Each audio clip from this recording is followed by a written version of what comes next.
هادي إلى صراط المستقيم وعلى آله.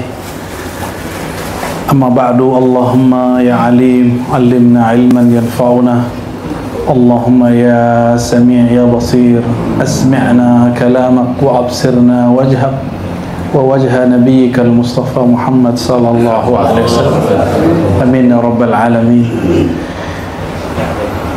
Kiai Budi Santoso. Ya Pak Haji ya, Pak Haji Krisna. Jadi kiai itu ada kiai baca kitab, ngajar kitab, santrinya mulai dari SD sampai kuliah ada. Ada kiai dakwah mengantarkan ilmu, menyebarkan ilmu kemana-mana. Ada kiai wirid, tiap datang dikasih wirid pelancar rezeki, disebut kiai hikmah bahasanya. Ada kiai mursyid. Nah, lain lagi, kalau kiai mursyid menyembuhkan penyakit kolbu. Kiai mursyid ini tidak selalu ngasih wirid, yang dia kasih warid. Warid itu ilmu nur di dalam kolbu, itu warid. Ada lagi kiai nyentrik, ada juga ya, dakwahnya di bar ya, dakwahnya di tempat-tempat diskotik. Itu kalau saya nggak berani tuh, takut saya duluan yang tapi kiai begitu oke, dia kuat ya, nggak tergoda dia ya. Itu yang baik-baiknya. Ada juga kiai kegelapan, ada juga. Nah, kita nggak masuk itu lah. Kita cerita tentang orang-orang yang berjuang di jalan Allah SWT. Saya ingat, tapi saya rawinya siapa? Rawinya saya baca hadis ini tahun 2002 di kitab Al-Jami' As-Saghir. Imam Suyuti menyebutkan satu riwayat yang dia tidak dhaifkan. Untuk para kiai yang mengurusi disabilitas, difabel ya, khususnya tunanetra. Ini bukan untuk menyenengin Kiai Budi nih, tapi begitulah Nabi ya, Sallallahu Alaihi Wasallam ya. Siapa yang membimbing ya orang yang tidak dapat melihat 1000 langkah saja. 1000 langkah ini ungkapan, artinya lama, sabar. Butuh kesabaran gak Pak Budi? Luar biasa. Maka dakhalal jannah, pasti masuk surga. Maka ini, oleh karena itu jangan hitung-hitungan masalah ini ya. Ini maharnya surga sudah, yang tidak semua kiai sanggup mengerjakannya. Makanya saya sampaikan Kiai Haji Budi Santoso ya. Jadi mulai hari ini manggil Pak Budi apa? Pak Kiai ya. Ini langsung gelar bersanad ini. Sanadnya ke Solo. Ya, beberapa waktu lalu memang saya alhamdulillah dikenalkan beberapa orang yang mengurusi disabilitas. Salah satu yang paling concern ini Kiai Budi Santoso. Ada juga sahabat kami perempuan namanya Disa Sakinah. Dia ngurusin yang tunawicara. Jadi dia buat usahanya, dia sebut dengan finger talk ya. Itu usaha dia. Masih ada sepertinya. Ini orang-orang terpilih lah yang memperlakukan orang-orang yang dianggap mungkin marginal di masyarakat, tapi bagi kiai dan nyai ini, bapak ibu ini spesial. Seneng nggak diperhatiin orang? Senang ya, alhamdulillah. Sebanyak itu kiai, kok Kiai Budi yang dipilih sama Pak Haji Krisna ya. Dan keluarga-keluarganya dan tim-timnya semua luar biasa. Saya doakan setiap detik, setiap hari, setiap bulan darah yang mengalir, keringat yang bercucuran, materi yang terbayarkan, terpakaikan, lelah yang sudah nggak tahu dia mau disebut apa, Allah ganti maharnya dengan ridho dan surganya. Kita sama-sama punya masalah, sama-sama punya musibah. Musibah itu dalam bahasa Arab ada negatif, ada positif, ya. Namun dalam bahasa Indonesia musibah itu identik dengan negatif. Tapi orang kalau kenal Allah, musibah itu indah. Surat At-Taghabun mungkin ada yang hafal, ma min musibatin illa biiznillah, ma min musibatin illa biiznillah. Tidak adalah sesuatu yang menimpa kamu, baik ataupun buruk, kecuali dengan izin Allah. Kenapa Allah nggak sebut baik buruk di ayat, tapi di tafsir disebut? Karena manusia selalu berpersepsi baik dan buruk. Tapi di ayatnya hanya disebutkan tidak ada sesuatu yang kamu alami. Musibah itu bahasa Arab sesuatu yang menimpa kita lalu kita mengalami. Misalnya Pak Budi ini, Pak Kiai Budi ini dapat gelar Kiai hari ini, itu musibah itu. Ya. Apakah dia tambah rajin ngurusin santrinya, atau kalau nggak dipanggil Kiai nanti dia kesel, gua Kiai loh. Itu musibah. Ya. Tapi ayat ini belum cukup orang kemudian mengenal Allah. Tiadalah orang mengalami sesuatu kecuali dengan izin Allah. Hari ini Bapak Ibu ya mengalami, ada yang dapat melihat, ada yang tidak melihat, ada yang bisa mendengar, ada yang tidak bisa mendengar, ada yang bisa mendengar telinganya, matanya bisa melihat, hatinya buta. Ya. Ta'mal qulub ya, disebut di Quran, itu buta hati. Ada di Quran. Abu Lahab itu buta mata nggak? Bisa lihat Nabi Muhammad? Bisa. Kalau dia bisa lihat Nabi Muhammad, kenapa dia nggak syahadat? Berarti yang dia lihat bukan Nabi. Siapa yang dia lihat? Ngeri kali nih Bapak ya. Setan dilihat. Abu Lahab itu tabbat yada abi lahabi wa tabb. Itu Abu Lahab. Nama aslinya kan bukan Abu Lahab. Kenapa disebut Abu Lahab? Dia itu bencinya dengan orang yang tadinya dia sayang luar biasa. Ya. Sampai-sampai dia dan istrinya. Jadi ini sifat perempuan yang jahat, bukan perempuan yang baik. Hammalatal hatab. Hati-hati nih. Pak Budi udah kena ini ya. Ya dari orang yang ngaji ke kita juga. Sekarang udah nggak tahu juntrungnya kemana ya. Kita islah bener-benerin gak bisa dibenerin. Memang dasarnya udah nggak bener. Tapi Pak Budi mah bisa dibenerin. Karena saya tidak pernah merasa bener ya. Hammalatal hatab. Hammalah perempuan pembawa, hatab, apa arti hatab? Kayu bakar. Itu bahasa majazi untuk orang yang suka mengadu domba. Kompor-kompori, provokator. Orang baik-baik aja diadu domba, ya. Masa saya diadu domba sama Kiai Budi? Amannya santri tuh, ustadz juga. Ya, itu terjadi. Oh ternyata gelar Ustadz Kiai nggak cukup karena ada Kiai adu domba. Ya, Kiai Hamalatal Hatab. Nah, eksekusinya pada Abu Lahab, penyebar isunya Hamalatal Hatab. Saya mikir-mikir kenapa tidak disebut dengan nama perempuan, hanya disebut wa mra'atuhu Hammalatal Hatab, dan istrinya, perempuannya. Maka setiap orang yang suka ngadu domba itu bukan lagi manusia yang utuh, dia banci, dia bukan perempuan lagi, dia sudah hamalah. Dia bukan laki-laki lagi, tapi dia sudah hamalah. Dan tahukah Bapak Ibu, saudara-saudariku, handphone itu bahasa Arabnya mahmulah. Smartphone itu bahasa Arabnya apa? Mahmulah hatif. Ya, mahmulah hatif jawal itu bahasa Arabnya itu telepon ya. Handphone itu bahasa Inggris yang diarab-arabkan.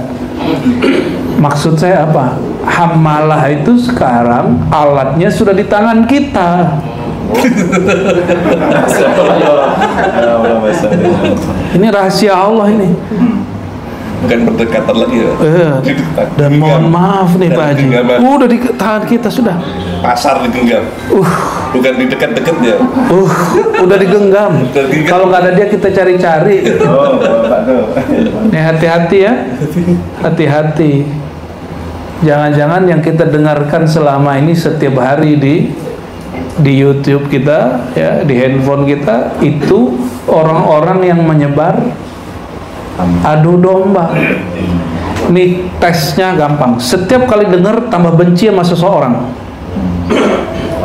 yang dia masih muslim. Siapapun itu, mau beda faham, beda partai politik, beda coblosan, beda manhaj, beda mazhab, beda thariqah, beda kiai, ada sedikit kebencian berarti sudah main hammalatal hatab. Ya. Dan yang lucunya kami punya kiai Buya, ya, itu nggak punya handphone canggih kayak bapak ini. Tapi setiap hari, setiap beberapa hari ada aja yang nganterin berita buruk kepadanya, mengadu domba saya dengan si kiai itu. Ini bukan guru saya juga, cuma kita silaturahim pernah sama orang itu. Ngadu domba. Itu kiai akhirnya terpancing. Jangan ikut torikot aneh-aneh. Dikira saya torikotnya aneh-aneh. Ya, torikot kita semuanya mu'tabarah, nggak ada yang mu'tabarah. Bersanad kepada baginda Sallallahu Alaihi Wasallam. Ya. Cuma saya masih dilarang guru saya debat. Kalau dapat izin langsung kita tantang tuh orang itu. Ya. Kata guru saya, ntar dulu, udah hati aja dulu. Iya, sabar. Karena kata orang Jawa, orang sabar itu paling sakti. Apa bahasa Jawanya Pak Budi? Pak Kiai Budi? Ini saya baru dengar kemarin di Gunung Kidul tuh, dari Bu Nyai Mardia namanya. Apa? Apa? Sabar lanarimo. Bukan. Sabar itu apa gitu? Orang paling sakti itu orang sabar gitu. Nah. Orang paling kanuragannya tinggi itu orang paling sabar, itu melebihi debus. Debus itu ditusuk nggak apa-apa, kalau sabar dikata-katain nggak balas. Diadu domba nggak terpancing. Ini mohon maaf, ngurusin begini itu konfliknya pasti ada, konflik internal pribadi, lalu antar personal pasti ada. Pasti ada maju mundurnya ya Pak Kiai Budi ya. Kiai Budi jangan males dipanggil Kiai ya. Yang ngurusin begini nggak banyak ya. Lalu ayatnya menyebutkan apa di surat Taghabun tadi? Wa may yu'min billah yahdi qalbah. Ini yang paling kata kunci. Mau bisa melihat nggak bisa melihat itu nggak ada urusan. Urusannya yang kedua ini. Siapakah yang betul-betul percaya kepada Allah? Ini Bapak Ibu, ini percaya nggak kepada Allah? Mulai dari Nurul Kolbi yang di Jakarta sampai mana? Paling jauh tadi? Mojokerto. Percaya nggak kepada Allah? Percaya? Benar percaya? Ya. Allah itu mungkin nggak menginginkan keburukan bagi kekasihnya, hambanya? Mungkin nggak? Nggak mungkin. Maka apapun yang terjadi pasti ada satu rahasia yang kita belum dapat tangkap. Wa may yu'min billah, kalau kamu percaya saja sama Allah, yahdi qalb, maka qalbumu akan bercahaya, nurul qalbi. Qalbu kalau udah bercahaya lebih bijak dari orang yang bisa memandang. Ya. Di para imam nanti suatu masa nanti saya datang lagi sini, nanti saya kisahkan 3 imam besar yang tidak bisa melihat. Tapi namanya tertulis dalam kitab tafsir, kitab hadis Sahih Bukhari, Sahih Muslim, Abu Daud, Tirmizi, tertulis dalam kitab Mawaiz, tertulis dalam kitab-kitab tasawuf, bahkan ilmu kalam. Orang nggak bisa ngelihat, tapi ngalahin orang bisa ngelihat. Kenapa? Nurul qalbi. Karena kolbunya bercahaya. Gimana cara syaratnya? Yu'min, percaya kepada Allah. Nah, percaya nggak? Allah lagi punya suatu urusan, suatu rencana kepada kita. Percaya nggak? Jadi mulai hari ini masih ngeluh nggak? Yang mengeluh tidak percaya. Orang mengeluh tidak percaya. Sedih boleh, tapi jangan berkepanjangan. Kenapa? Nih ciri-ciri orang masuk surga. Nih jaminan masuk surga itu gampang.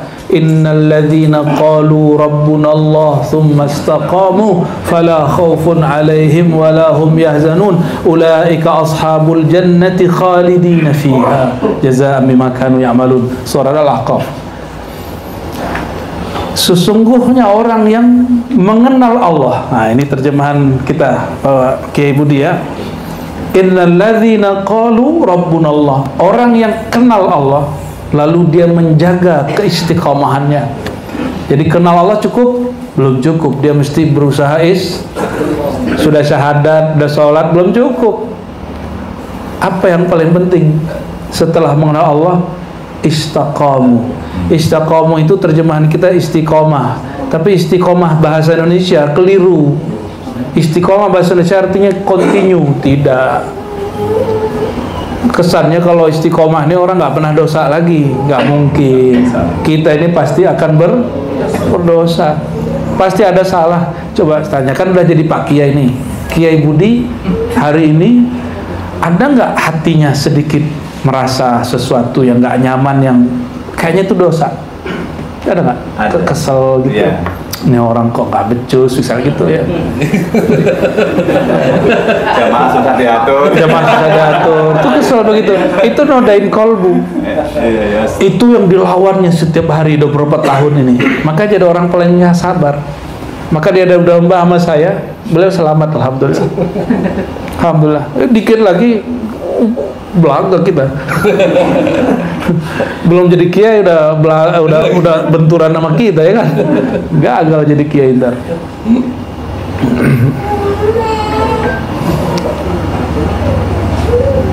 Maka di Quran itu lafaznya jelas sekali. Wa may yu'min billahi yahdi qalbah. Orang yang percaya dirinya sudah dijamin Allah, diatur Allah, Allah beri cahaya terang di kolbunya. Kalau kolbu sudah terang, Bapak Ibu, kolbu itu lebih luas dari langit dan bumi. Kalau kolbu sudah terang, maka perasaannya lebih luas dari ruangan ini, karena dia lebih luas dari langit dan bumi ya. Ada satu hadis qudsi, hadis ini tidak sahih menurut ahli hadis, tapi sahih menurut ahli kolbu ya. Bahkan ijma memaknainya itu benar. Innama la tasa'uni ardi wala samai. Nur aku, namaku, ilmu tentang aku tidak sanggup dipikul oleh langit dan bumi. Ini Bapak ini mohon maaf, kekuatan kita pegunung. Coba benturin palanya begunung. Ya, kalau fisik kita lemah dibandingkan gunung, kita kecil. Ya, coba langit. Ya. Langit itu besar sekali. Secara fisik kita kalah dengan langit dan bumi. Tapi kesimpulan langit dan bumi ada pada diri kita. Alam itu disebut kosmo. Maka ilmu tentang alam, kosmologi, semua di alam itu ada dalam diri kita. Maka mengenal diri manusia itu mengenal alam. Mengenal alam, mengenal Rabbul Alam yang menciptakan alam. Lalu Allah mengatakan, innama wasi'ani qalbu abdi al-mu'min. Yang sanggup menerima tatapan ilmuku, titipan ilmuku hanyalah hambaku yang percaya. Maka saya tadi tanya, benar gak nih percaya sama Allah? Benar nih percaya sama Allah? Seberapa kuat percayanya? Ya. Seandainya nggak dikasih makan 7 hari 7 malam, ganti iman nggak? Mati. Waduh, syirik ini harus diajarin akidah ini beneran. Ya. Yang baca surat Al-Kahf, di surah Al-Kahf siapa yang tidur 309 tahun nggak mati, nggak makan, nggak minum, nggak mati? Ashabul. Jangan menuhankan nasi. Itu syirik tuh, benerin syahadat lagi tuh. Harus belajar akidah Ahlussunnah yang benar di sini. Ya, ini kewajiban Kiai Budi. Dalam ilmu akidah Pak, ya, wa may yu'min billah tadi yahdi qalbah. Di masa Rasulullah SAW ada masa 3 tahun nggak ada gandum, apalagi nasi, nggak ada gandum, nggak ada kurma, diboikot. Akhirnya para sahabat nggak makan berhari-hari. Kalaupun makan kulit kurma yang udah kering, yang penting perutnya keisi. Terus Nabi makan apa? Sahabat Nabi makan apa? Sallallahu alaihi wasallam. Makan apa mereka? Disitulah nyata ayat kedua dari Al-Ikhlas. Allahus Samad. Kalau lapar aku ngadu ke Allah. Coba cek ya. Nasi mengenyangkan atau Allah yang mengenyangkan? Allah. Benar. 2 piring kenyang, Ustaz. Hah? 2 piring kenyang. 2 piring kenyang. Badan kecil gitu makan 2 piring. Allahu Akbar. Pasti senang Pak Budi tuh kalau ngelihat ada orang banyak makan kan. Tapi kalau kebanyakan khawatir juga habis duluan. Ashabul Kahfi 309 tahun nggak makan, ya kan? 309 tahun nggak minum. Kenapa dia masih hidup? Karena hidup bukan dengan nasi, bukan karena makan. Hidup itu karena Allah yang maha hidup ngasih kita hayat. Kan udah jadi bahasa Indonesia. Hayat. Hayat itu sifat Allah. Sifat Allah hayat. Apa arti hayat? Ya, kehidupan. Hayat itu bersambung dengan nafas. Maka masih bisa nafas nggak? Ini rahasia loh ya. Kalau masih bisa napas, masih hidup. Rahasia kita aja. Ya, maka belajar zikir yang berkaitan sama napas nanti. Nanti saya kasih tahu Pak Kiai Budi nanti biar dia ngajarin langsung di sini. Ya. Ya, syaratnya harus ikut tawajuh setiap Jumat. Diribat sama Buya Aldomi nanti ya. Nggak sanggup sekali seminggu, ya 2 kali sebulan. Ya. Nanti Buya Aldomi, Buya Hasbi, Buya Yunal yang backup di sana. Biar zikirnya tertata, nanti bisa sharing di sini. Ya. Jadi nggak hanya ngurusin makan, minum, baca Quran, tapi juga ngurusin cara mendidik kolbu. Ya, biar tidak hanya jadi kiai mut'im ya, tapi juga kiai mursyid. Insya Allah ya. Dia mah nggak pengen jadi mursyid, ribet katanya. Nambah tugas. Nambah tugas itu ya. Jadi kata Allah apa? Yang sanggup menerima ilmuku, titipanku hanyalah kolbu orang yang percaya, yang mukmin. Nah, maka syarat untuk hidup bahagia mesti percaya kepada Allah. Percaya itu nggak pakai tapi. Kalau pakai tapi belum percaya. Sahabat Nabi 3 tahun diboikot, percaya Allah yang ngasih makan, minum, kasih kenyang. Nggak makan, nggak minum, imannya nggak berubah. Nanti ketika Dajjal turun, kita diboikot lagi 3 tahun, 365 hari kali 3. Bayangin coba, hampir 1000 hari lebih. Ya. Kita nggak makan nasi, nggak minum air seperti biasa, Pak. Itu orang 1 gelas mungkin merebut. Nanti tiba-tiba Dajjal datang bawa nasi, nyembah, ganti agama kan tuh. Ya. Kalau meyakini hidupnya karena makan, saya khawatir percuma nyantri di Nurul Qalbi, keluar aja dari sekarang. ya percuma, ya mohon maaf. Tapi kalau mau dididik ya termasuk ustadznya, ya nggak usah khawatir ustadz, antum maharnya sudah surga. Masalahnya istiqomah atau tidak, ya tinggal istiqomah aja sehingga husnul khotimah. Dan istiqomah itu bukan rutin, istiqomah itu usaha menunaikan kewajiban hamba kepada Allah. Istiqomah itu juga dapat diartikan usaha memurnikan kehambaan kita kepada Allah. Itu istiqomah. Orang yang mati dalam istiqomah itu husnul dalam usaha, nggak mesti dia jadi orang suci. Orang beginilah yang disebut la khaufun alaihim, tidak ada gelisah, nggak ada dia mengeluh, walahum yahzanun, nggak sedih. Sedih biasa boleh, berlarut yahzanun itu bahasa Arab itu fi'il mudhari' yadullu ala al-istimrar, menunjukkan dia berlanjut. Kita kalau kena musibah sedih sebentar aja, sedihnya nggak usah lama-lama. Kenapa? Yang melakukan semua ini Allah, ya. Bapak Ibu, saudara-saudari dimuliakan Allah. Oleh karena itu wajib nggak belajar ilmu qalbu? Wajib. Ilmu hati wajib. Ya, ini bagian terakhir ya. Di Quran itu ada ayat fi qulubihim maradun, di kolbu mereka ada penyakit. Berarti ada kolbu berpenyakit.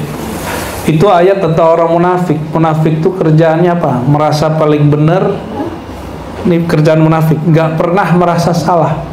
Nih hati-hati nih Bapak Ibu, coba cek hari ini, merasa paling benar nggak? Ya, merasa tidak punya salah nggak? Ini Allah ngancam, siapa di antara hambaku yang tidak merasa berdosa bersalah, aku akan ganti mereka dengan hamba yang baru, generasi yang baru, yang mereka mengaku merasa bersalah walaupun mereka nggak punya salah. Jadi jangan coba-coba, saya kan nggak ada dosa, kan saya nggak ngelihat. Enak bener ngomong begitu ya.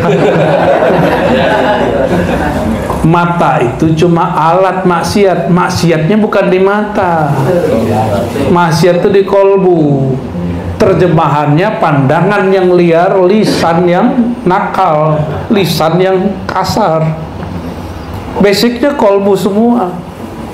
Makanya Allah berkalam jelas fi qulubihim, itu orang munafik, kolbunya berpenyakit. Kalau kafir enggak, khatamallahu ala qulubihim, itu kolbu lagi. Khatama, Allah khatam, tutup qulub, hati mereka. Jadi beda munafik sama kafir apa? Kalau kafir permanen. Maka orang yang belum beriman hari ini belum tentu kafir secara mutlak di sisi Allah. Siapa tahu mereka hari ini pencarian. Maka kita berharap kepada mereka, ya, kepada Allah, ya, supaya kita diistiqomahkan lalu mereka mendapatkan nurnya. Amin ya Rabbal. Tapi kalau kolbu mati, tanah tandus, kalau Allah berkehendak tanahnya bisa subur nggak? Bisa. Oh, itu dia. Itu surat Al-Hadid ayat 16, 17, 18. Allah itulah yang kemudian menghidupkan tanah yang mati. Tanah yang sebenarnya tanah yang di kolbu ini. Kalau Allah mau bisa hidup. Nah, inilah pegangan para guru, para pembimbing, para pemerhati murid-murid. Mau muridnya bisa melihat nggak melihat, itu sama. Ada harapan semoga Allah menghidupkan hati yang mati. Ada harapan supaya Allah menyembuhkan hati yang sakit. Sebelum menyembuhkan hati orang, sembuhkan dulu hati sendiri. Maka kalau makan hati dikit, Pak Kiai Budi ini, ya, dia coba untuk mengalah. Dia bisa ngalah, dia bisa memenangkan murid-muridnya. Ya. Dia coba menahan rasa kesel sama muridnya, maka diberi rasa kebahagiaan. Begitu terus tuh, ya. Insya Allah ya. Amin. Insya Allah. Lalu ada kalbu yang ketiga, ya, illa man atallaha biqalbin salim. Ada kalbu yang salim. Kalbu salim ini ada temannya, kalbun munib, surat Qaf. Ya. Itu lain lagi tuh. Dan kolbun salim, apa arti kolbun salim? Salim dengan salam hampir sama. Ini bukan salim orang Betawi ya. Salim, tangannya naik gitu ya. Ya. Tapi salim pakai tangan gitu, itu melepas kesel. Maka salim artinya melepas semua noda buruk dari kolbu. Orang yang kolbunya salim, itu kata-kata joroknya hilang. Kebun binatang udah nggak ada di kolbunya. Maka kalau dia marah, yang keluar nama Allah. Ya Allah, ampuni aku ya Allah. Ya. Ada juga di dalamnya itu ini markas militer. Kalau keluar, kalau lagi marah bentak. Ah, itu berarti dalamnya tuh komandan tuh kayaknya tuh. Ya. Itu disebut namanya di dalam oleh Imam Ghazali kolbu yang berkarakter binatang buas. Oh, berarti masih Ragunan tuh. Tahu Ragunan nggak? Ragunan itu ada kebun binatang. Kolbu manusia itu yang tadi yang penyakit ini dua aja. Kalau nggak toilet isinya, kalau nggak kebun binatang. Kalau toilet, kalau lagi marah ngomong jorok mulu, ya. Ngomongnya menjijikkan. Kalau duduk ngomongin mabainal fakhizain mulu. Tahu mabainal fakhizain nggak? Alhamdulillah nggak tahu dia bahasa Arabnya. Ya, ngomong jorok, ngomong vulgar mulu. Udah pernah dengar kiai vulgar belum? Nggak, itu ya hobinya begitu. Ya, senang boleh, hobi jangan. Ya. Siapa sih nggak senang sama lawan jenisnya? Tapi jangan sampai masuk ke hati. Itu kan cuma karena tubuh kita ini berkelamin, binatang berkelamin, binatang kawin kita kawin, binatang makan kita makan. Apa yang membedakan kita dan mereka? Sholat. Dia nggak tahu binatang sholat juga loh. Ini doktrin ke santri nih, sholat ya. Ente sudah benar, tapi satu bab. Ya, binatang itu juga sholat. Binatang tuh lagi sholat tuh, kalau burung tuh lagi dia melebarkan sayapnya, dia lagi sholat. Kalau ada binatang nggak zikir kepada Allah, mati dia langsung. Pohon tuh nggak zikir, mati dia langsung. Jangan macem-macem, mereka zikirnya lebih kenceng dari kita. Tubuh ini dia berzikir kepada Allah.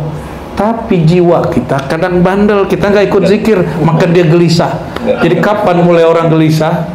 Tubuhnya patuh kepada Allah, tapi jiwanya nggak patuh kepada Allah. Akhirnya satu kemana? Gelisah dia. Kolbu itu senangnya hanya dengan bizikrillah. Zikrullah itu maknanya 3. 1, mengenal Allah. 2, zikrullah, berzikir. Yang ketiga, zikrullah itu nama baginda sallallahu alaihi wasallam. Maka kolbu itu hanya bahagia. Ala bizikrillah tatmainnul qulub. Ketahuilah, kolbu itu bahagia, tenang, bukan dengan makan minum, bukan dengan banyak duit, enggak. Duit itu senang, bukan tenang. Menyenangkan iya, menenangkan tidak. Coba duit saya taruh di mobil, terus saya masuk ke sini, saya tenang nggak? Iya, gelisah. Gak usah jauh-jauh, pakai sendal bagus aja. Kita ke masjid. Ini ke masjid loh. Ke masjid ya, katanya rumah Allah, tempat mengingat Allah. Itu lagi sholat kebayang, tadi sendal taruh di mana ya? Akhirnya sholat mengingat sandal, diterima oleh Tuhan sandal. Jadi wajib belajar zikir kolbu ya. Nanti latihan zikir lagi Kiai Budi ya, latihan suluk lah, kelas 10 hari pas puasa nanti ya. Habis itu baru diizinkan nanti mengajarkan zikrullah kepada teman-teman ini. Nanti ada zikir pagi sore, nggak banyak-banyak, sedikit saja di zikirnya. Zikir kita nggak banyak-banyak, sebentar zikir. Zikir ini cukup 7 menit pagi, 7 menit sore, itu sudah cukup siang dan malam. Ya, kalau mati hari itu, mati dalam husnul khotimah, itu jaminan di hadisnya. Ya, kafahullah, begitu di hadisnya, Allah cukupkan dia. Mata alal fitrah, begitu hadisnya. Dia mati dalam keadaan fitrah. Kan kita nggak tahu kita mati kapan. Ya, kita nggak tahu mati kapan. Oleh karenanya harus sampai ke kolbun salim minimal, kolbu yang bisa, yang sudah bersih dari kata-kata kotor, dari karakter kotor, karakter binatang buas, karakter yang menjijikkan. Itu gimana caranya? Mesti dia dizikirkan. Mesti nanti ada proses namanya talqin zikir. Mungkin 1-2 sudah ada yang dapat ya, saya yakin. Ya mungkin dapat dari keluarganya, sehingga kolbunya lebih tajam ya, sehingga bisa merasakan aura. Ya. Aura ya. Ada loh yang cantik namanya aura kasih. Allahumma sholli ala sayyidina Muhammad. Itu kolbun apa? Kolbun salim. Kolbun salim ini dapat juga diperoleh dengan cara setiap kali bangun tidur dan mau tidur mengatakan raditu billahi robba. Mau bahagia? Coba ikuti saja. Raditu billah robba. Ya Allah, wahai Tuhanku, wahai yang menciptakan aku, wahai yang memberi rezekiku, wahai yang menahan rezekiku, wahai yang menyehatkan aku, yang memberikan semua keadaan kepadaku. Aku ridha kepadamu. Aku ridha kepadamu. Aku terima takdirmu. Aku terima keadaanku. Al-Fatihah.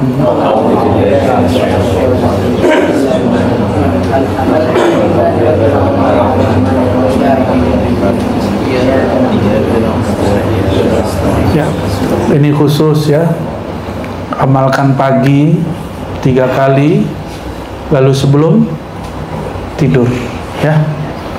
Insya Allah sudah banyak yang mengamalkan, dia menjadi orang yang bahagia, nggak mengeluh lagi. Sedikit dia bersyukur, banyak dia berbagi. Kalau dulu kan sedikit sabar, banyak bersyukur, itu kurang keren.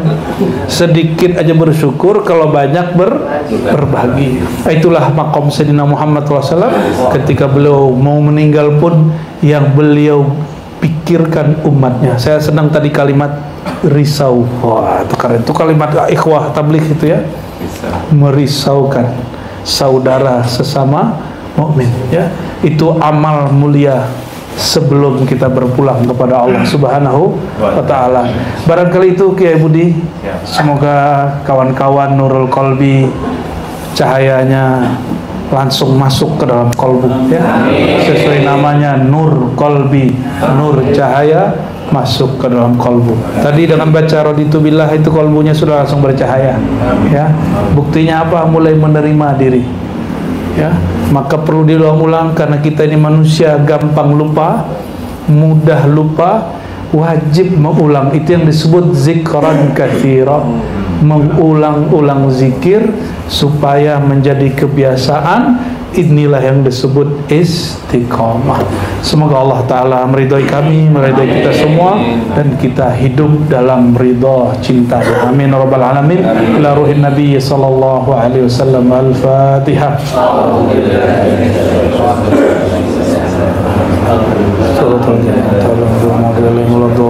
Amin. Saya mohon izin pamit ya, karena habis ini ada majelis lagi di rumah ya. Majelisnya mulai dari jam 1 sampai maghrib, 3 kitab. Nanti malam biasanya mulai lagi muzakarah internal sampai bisa-bisa jam 3. Nggak tidur itu ya. Iya ya, tidurnya kapan aja mata terpejam. Assalamualaikum warahmatullahi wabarakatuh.